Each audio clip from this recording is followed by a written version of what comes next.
Today we are diving into a crash course on wrestling, one of the oldest and most demanding sports in human history. We'll look at its rules, styles, culture, identity, and why it holds such a powerful place in both the United States and across the world. Wrestling is old as sport itself.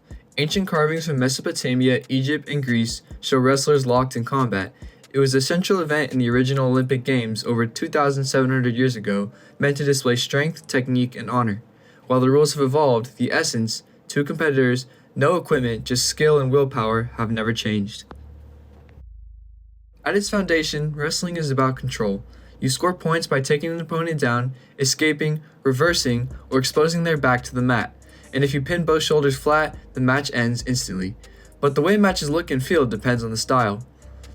There are three main styles in wrestling. The first is Folkstyle, the American-born style used in high schools and colleges, emphasizing control over time. Wrestlers work to ride an opponent from the top, break them down, and hold them. You'll see wrist control, mat returns, tilts for points, and long sequences of hand fighting. It's a style that rewards strategy, patience, and grinding pressure. The next style is Freestyle, or the Olympic one, and it is faster and more explosive.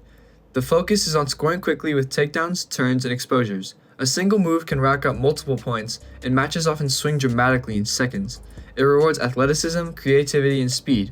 It is a high-paced chess match where one mistake can end everything in half a minute. The third and final major style is Greco-Roman. This one focuses on power and precision. Attacks below the waist are completely off limits, so wrestlers rely on upper body throws, locks, and lifts. Matches are dominated by dramatic, high-amplitude moves. Think suplexes, gut wrenches, and sheer force. It is the purest test of raw strength and leverage. Each style shares the same DNA, control, balance, and resilience, but they express it in completely different ways. Folkstyle is control, freestyle is speed, and Greco-Roman is power. The culture of wrestling is forged on the mats. Training often happens in small, overheated spaces designed to stimulate the strain of competition. Athletes drill the same movements until they're automatic, conditioned far past the point of comfort, and manage strict diets to make weight. The purpose isn't just to build strength, it's also to build resilience. Wrestlers are trained to stay sharp under exhaustion, and that culture of constant challenge is what gives the sport its reputation as one of the most grueling in the world. In the US, wrestling's heartbeat is college competition, the NCAA.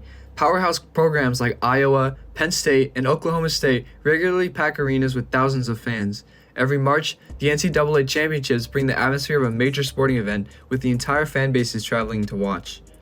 On the global stage, freestyle and Greco-Roman dominate the Olympics. Countries like Russia, Iran, and Japan produce world champions with styles that reflect their traditions and training systems. The contrast between American folkstyle and international wrestling creates a unique dynamic. Wrestlers raised in the US often transition to freestyle to compete at the highest level.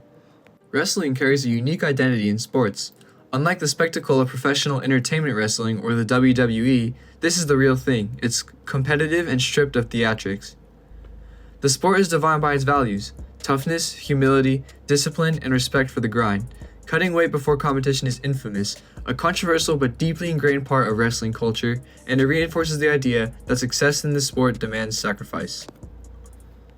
If football feels like heavy rock, wrestling carries a different soundtrack. The energy is bright, fast, hype, and consistent, closer to funk-infused hip-hop or upbeat pop with swagger. Think sharp, steady beats, quick rhythms, and an undercut of confidence.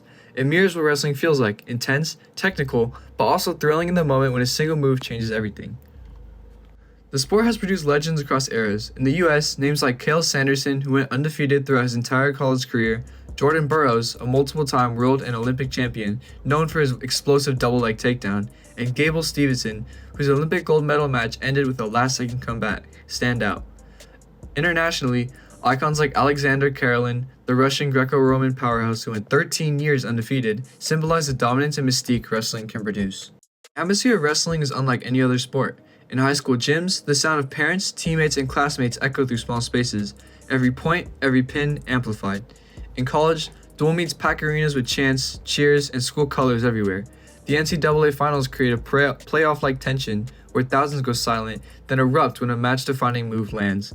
And at the Olympics, entire nations rally around their champions, chanting in their own languages, waving flags, and turning the mat into a stage of national pride. Wrestling isn't always in the mainstream spotlight, but for those who know it, it represents something deeper, a test of endurance, intelligence, and character. It's a sport where preparation and toughness matter as much as talent, and where respect is earned on the mat, not given. That's wrestling. Its history, its culture, and its identity.